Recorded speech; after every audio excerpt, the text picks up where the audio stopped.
Hey, everybody, welcome to the Writing Room. We're so glad you're with us again.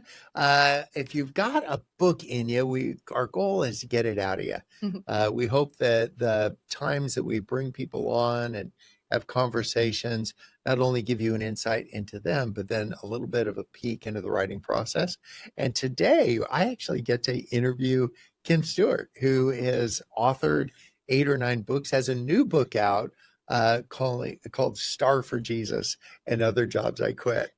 And if you know Kim, you know she has a quick wit, and it just promises to be this book that'll make you think about faith and grace and all that. So Kim, this is just so fun to be doing the writing room together with you. It's so fun. I feel like it's just the craziest, most fun job and not job I've ever had, Bob. That's so fun. So what we did in anticipation of this, we asked people to send in their questions. So in no particular order, I'll ask the questions, and the hope is that somebody listening to this is at some place in the process, whether that is like pre-contemplation, Right. or that they're just finishing up the manuscript and sending it in. But the goal would be that there'd be something else. So the first question was skipping ahead a little bit in the process. You've got your manuscript done. Now, how do you get a literary agent? And the literary agent, for those of you listening, will be the person that goes to a publisher. You don't go to a publisher and say, here's my book. Publishers talk to literary agents. Literary agents are one authors speak to. So how do you find one? Well, first, there are so many options these days that you don't have to go through an agent unless you are doing what we call traditional publishing. So there's a whole kit and caboodle about self-publishing that we could talk about, that oftentimes if people are not wanting to wait a long time to go down the road of the literary agent, that's an option. So bookmark it, folks. But for the literary agent piece, I think some really practical tips are to start looking in the books of the people you've liked. So authors that you've liked, books you've liked, or authors in your lane. Flip to the back, and typically the author will put in the acknowledgments, I'd love to thank my agent, Janice. That's not a real name of an agent. Don't write that down. They will give you clues of who's been working on their behalf. So you start keeping a list of people who are representing work that you like. There's another resource called it's Writer's Market, and they update every year, every other year, an actual written source of lists of agents. You can go to conferences and meet folks that way. You can talk with other authors that you have a relationship with and ask them, what is your response? What's your relationship with your agent like? Is this a good spot for you? It's really a conversation. And so I would say start asking questions. I would also say it takes a bit, right? It's like dating, okay? It takes a minute to find the right person that you would like to build a career with, not just do a 6-month project with. What do you think about that? And you don't want to be warehoused. There are some literary agents that might kind of collect authors, because a literary agent typically will take 15% of whatever comes from that book. And so if they sign you up, but then nothing happens, it's no big deal for them. They're just hoping that you will find a publisher, an inroad, and then they'll be the first one at the pay window to say, where's the 15% for whatever. I'm not vilifying that, but in that dating process with the literary agent, to find out what their plan is. So tell me, what's your plan? Right. Who are the people that you have relationships with? And so if you know a literary agent, the ones that are accomplished are really sought after. So it'll be hard to break through initially, but stay after it. Now, the alternative to this, and this great segue, is self-publishing. So I've recently, since I'm an old guy and my boys took up golf, I go out on the golf course with them. But I'm constantly losing the ball because it's just like gone. And then if you play at dusk, because I'm a tightwad, and if you just play 9 holes at dark, then it's like you save $1.50. So I have a ball that lights up. It actually illuminates. I showed it to you. Yeah. So this illuminating ball, you can hit it and it's easy to find, but it doesn't go very far. The reason I'm telling you this story is that it used to be self-publishing was an illuminating ball. You'd hit it, you'd be able to find your book somewhere, but it wouldn't go very far. But things have changed. What have you seen change over the years in self-publishing that makes it awesome? Yeah, we've changed. We've changed how we buy books. And lots of folks don't buy books in brick and mortar stores anymore. Most books are purchased online. And so self-publishing levels, the field is a little bit more leveled. We used to be beholden to people who could get the physical book to the physical store. Whoops. And that just has shifted a little bit. And so, and also the quality has gone up of what the books look like. Yes. I would say if you look into self-publishing, and we have all sorts of conversations about this often. We talk about this at the Oaks when we do our writers retreats there. We work one-on-one with authors and kind of figure out the way that would work with them in coaching situations. And I think the conversations typically come down to what is your hope and your dream, and also what kind of time are you willing to put in? Because sometimes traditional publishers are waiting for you to have a certain number of people paying attention to you, and that can be a long haul. So self-publishing is a great space to kind of get your book out there before you get sick of it or grow old.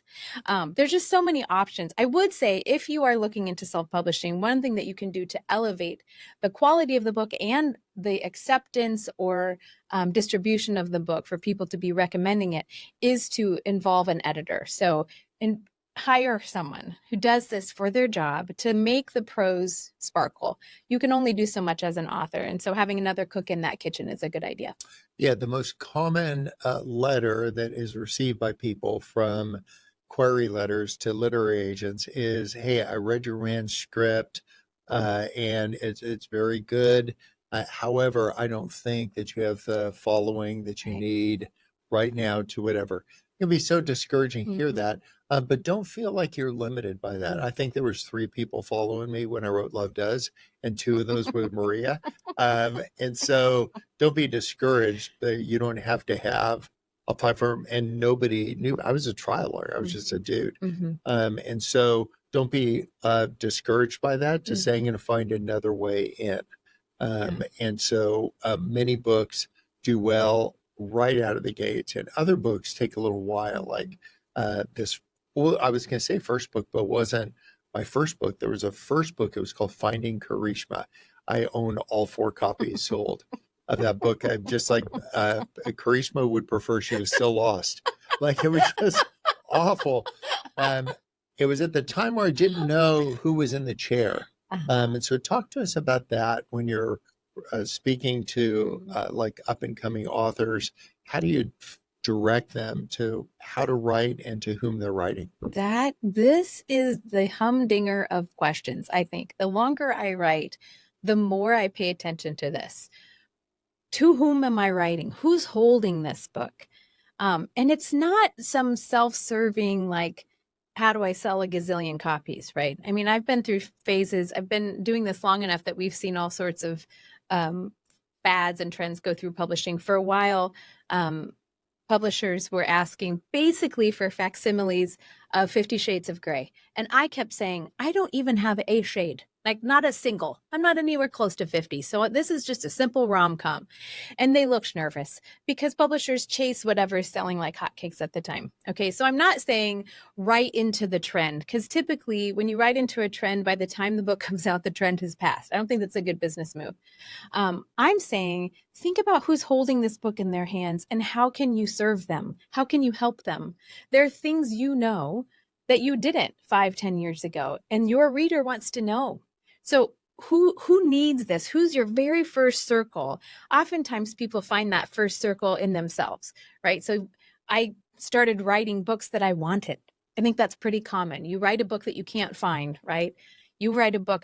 This new book is absolutely stepping into that. I don't find a lot of books that have funny stories or stories that make you laugh and some that make you cry, but that there's a thread pulled through the whole way that's deep and poignant. I just can't find a lot of stuff like that, so I just did it myself. I think a lot of people do that. Did you do that as well? Kind of wrote into what you weren't seeing?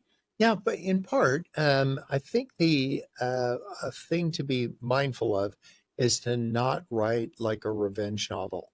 And by that, I mean, there's somebody talking about, I'm just thinking a couple people that have the microphone and they'll talk about narcissistic behaviors and narcissistic behavior disorder and this and that acronym for this. And I don't know, but they may not have even graduated from college, but they've got the they read Mhm. the Psychology for Dummies, and they've got some of these words. So you would want to resist the urge to write a book about your observation that most people talking about that actually are narcissistic.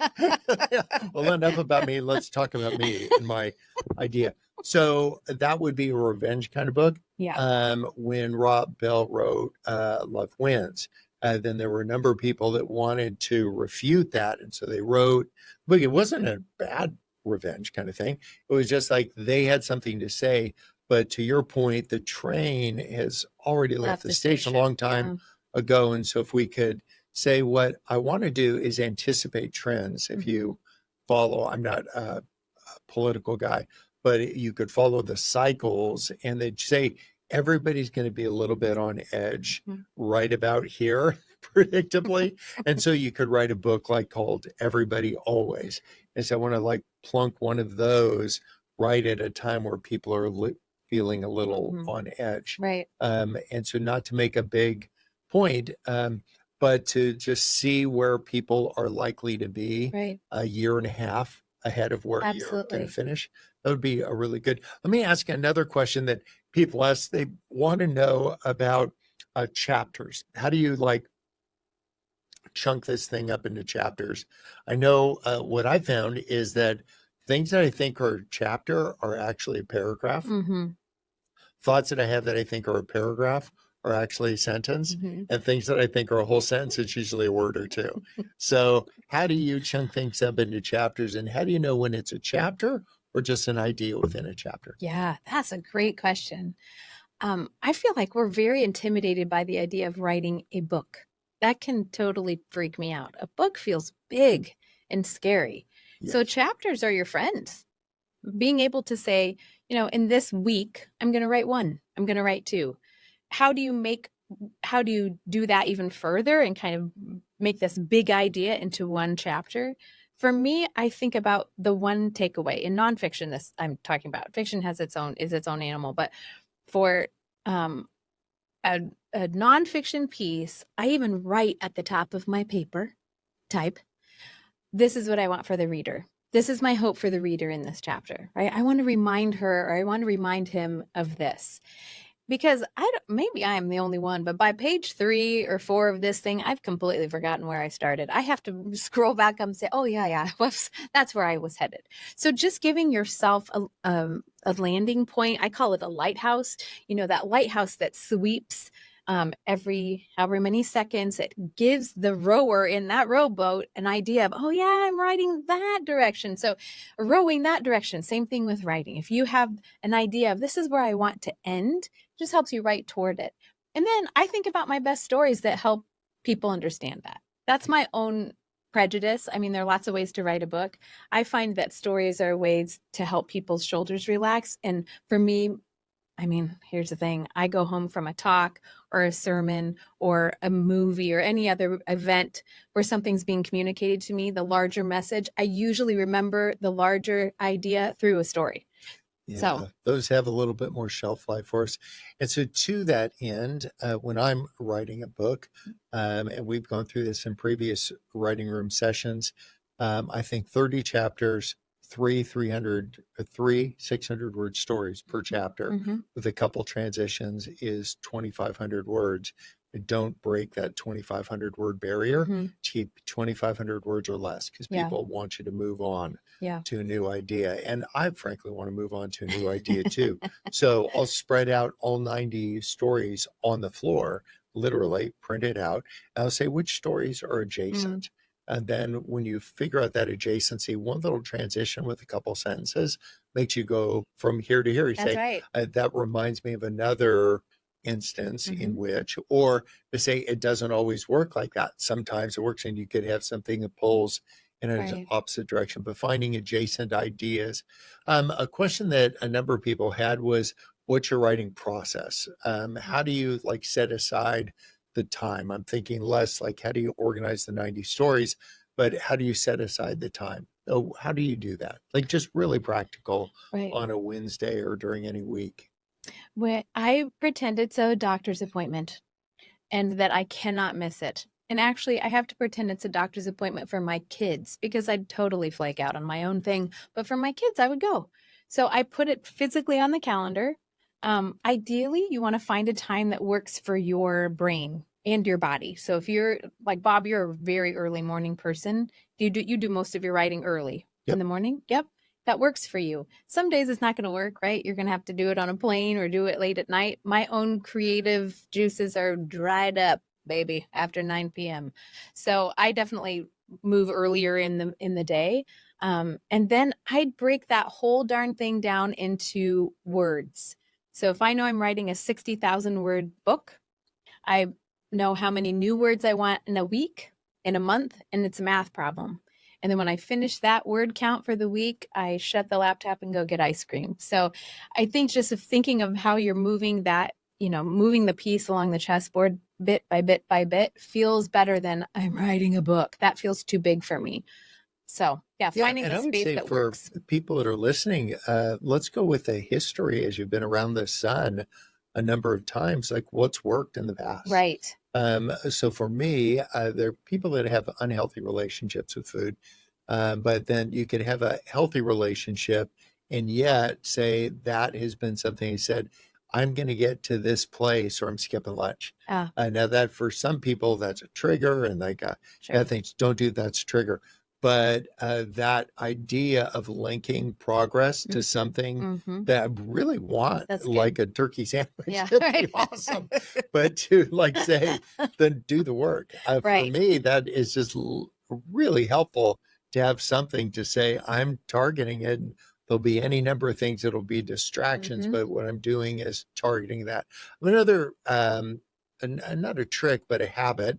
And we used it even this morning. We were talking about the word stunning. And so, for whatever reason, oh, somebody had done something I thought was stunning. And then I thought, I wonder how many times that's used anywhere in the scripture. And we all know, like Jesus said, amazed once or two times, once at their belief and once at their disbelief. But to say the word stunning in these translations, it only comes up 15 times. So I would write down and did a little email to myself, stunning 15 times. That's it. I know what that means. Yeah. Right. So what I'll do later is flesh that out. That in the scriptures, both New and Old Testament, the word stunning only appears 15 times. Then the next time that comes up, I'll add a sentence above that and two sentences beneath that. I've been stunned by people's arrogance. I've been stunned by their generosity. But the stunning seems more than like amazed. It feels next level to me. So that would feel like the two sentences afterwards. And the better stories get longer. So what I do is I'll find what ends up being a prompt. And then I start adding a sentence below, two sentences below, one above, three next to. And then all of a sudden you go like, oh, wow, that's actually a pretty good paragraph. That's right. Yeah. That's so good. I think what we want to always say to our listeners, Bob, we're trying to demystify this, right? I mean, one sentence before, two sentences afterwards, that's super practical. We can't, unfortunately, tell you guys that if you just think about a book, it will be. Right? You're going to have to throw some elbows. You're going to have to find the time in your day, whether it's early morning for you, Bob, or another time. You're going to have to make it happen. But it happens one sentence at a time, and you're going to get it done. You can do this. Yeah.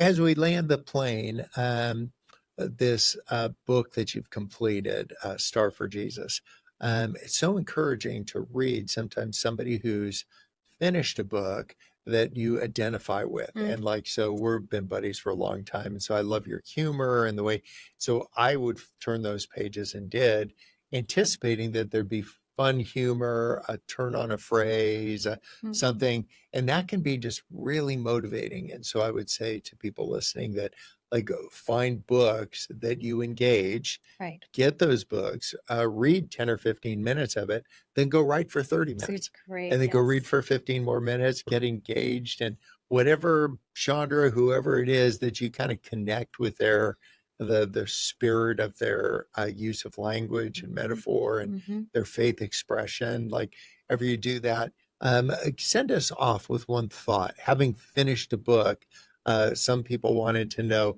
What's it feel like when you're done? What's it feel like? So Is it great. a fear or a letdown? You go like, I'm done now. What will everybody think? Will they? Yeah. Yeah. How does that All feel? of those things. I think anytime we do something that matters a lot to us, we feel all of those things, joy and super excited to have finished a project that means so much, and also no small amount of trepidation because this means it's out of my laptop and pretty soon we'll have a barcode. So I think all of that is normal, and holding it with totally open hands serves us best as writers, right? We do our best. We do our best work. Keep your nose down, knock on every door, learn to improve your craft, and then say, okay, I'm excited to see what happens. And I take it all. It's all an adventure. Yeah, I've never written a birthday card that I had second guesses about. Hmm. I said, happy birthday, Bob. And I was like, good. I didn't have a lot invested in that card. Right.